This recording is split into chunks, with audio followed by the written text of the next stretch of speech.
So I'm John Scheib. I'm here on behalf of Responsible Animal Care volunteer organization in the Capital Region. I'll be about 5 minutes.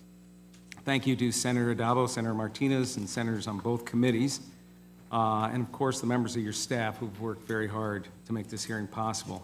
When discussing animal welfare, I will cover issues specific to New York State as well as nationally. New York State horses race in other jurisdictions. Horses from all over the country race here, and interstate wagering is a business driver, so national and local equine welfare are kind of inextricably connected. I have to start by saying that if horse racing did not already exist, and I came here to suggest it as a new form of entertainment, and I provided you with the accurate numbers of death, injury, and slaughter, I would, of course, be dismissed from this chamber. Yet here we are. Here we are, the industry, the citizens, the senators, the caregivers, all trying to fix equine welfare, not because racing has suddenly veered off course, but because somehow the tradition of horse racing outweighs the logic of never allowing this type of killing for entertainment in our country.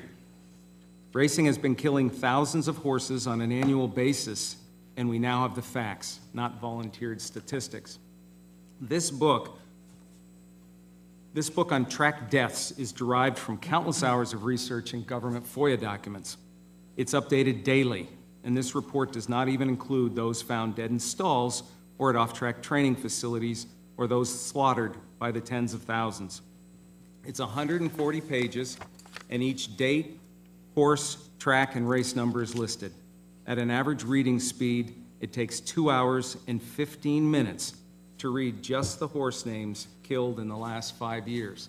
And I thank Horse Racing Wrongs for producing this. Horse racing has been on the cover of Sports Illustrated more than 50 times, so it's important to compare the welfare of equine athletes to the welfare of other athletes.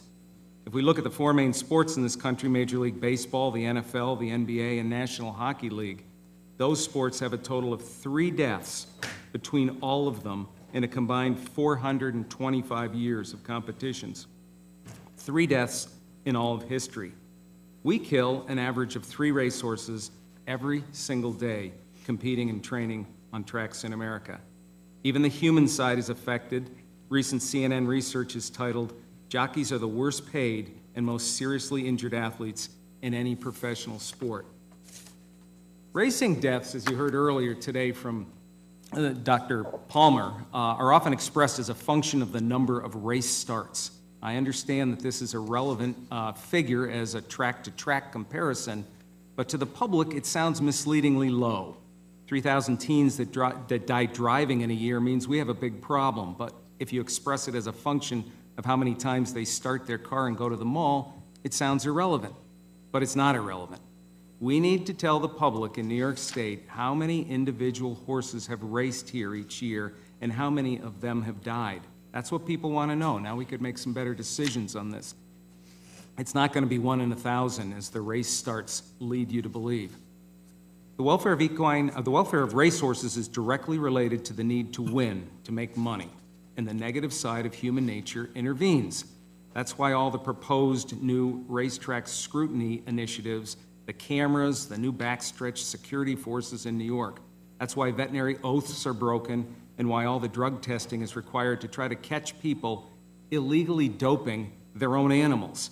And that's why the dark transfers of countless horses to slaughter. Equine welfare on the track will always fail because it's 100% about a business, and there'll always be enough bad actors to ruin it for the rest of us. No one I know who owns equines outside of racing has to make policies to keep their horses safe from their own barn staffs. That's unique to racing. The track surfaces in New York is a topic we hear about every single year. After a slew of deaths this spring at Santa Anita, there were a lot of pictures of experts on their knees touching track surfaces. Are they not listening to Dr. Rick Arthur, the equine medical director of their own California Racing Board? He stated that underlying pathologies were present in almost all of the horses killed there, and that those horses should not have been raced in the first place. The rash of 25+ deaths at Santa Anita is being reported as an anomaly, when in fact Santa Anita has averaged 50 dead racehorses a year going back to 2007. Organized racing here started just after the Civil War. We've been through the industrial and the technology revolutions, and we still can't figure out, after 150 years, what surface horses should race on. It's astonishing. And if we have figured it out, it shouldn't be played in the media as an excuse every year. On the drug testing side, I'd urge the Domestic Animal Welfare Committee to meet with Dr. George Malin. He's the director of the New York Equine Drug Testing Program.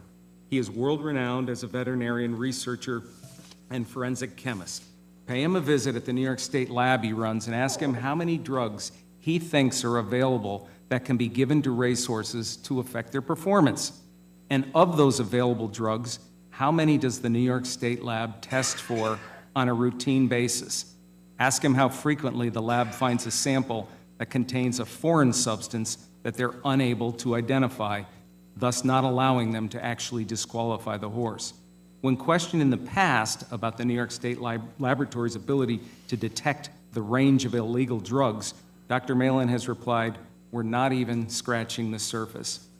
A meeting with the New York State Attorney General would be excellent also. Questions should be asked about the enforcement of the existing laws in New York State regarding tampering with a racehorse to affect its performance.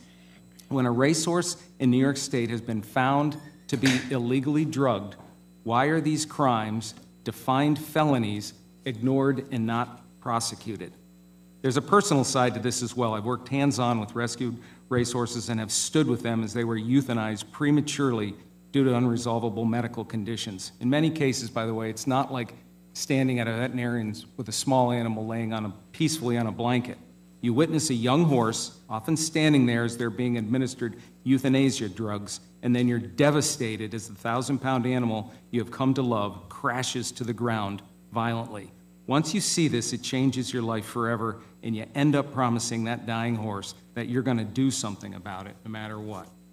Honestly, I don't believe for a minute that any racehorse owner, any trainer, any fan wants to see a horse die racing.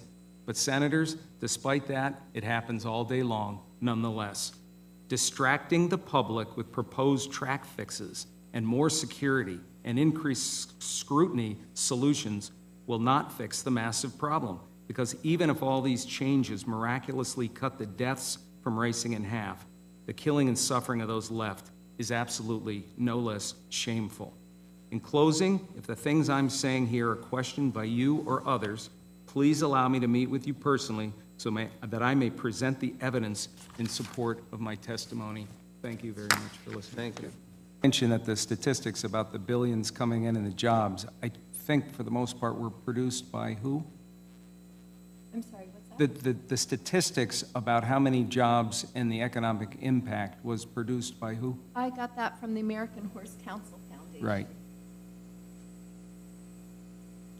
So it wasn't independently done and examined and checked by the government oversight office in any way. It was produced by the industry itself? Well, they also had where they got all the information. Right, no, I've read it, yeah. It's so. Good.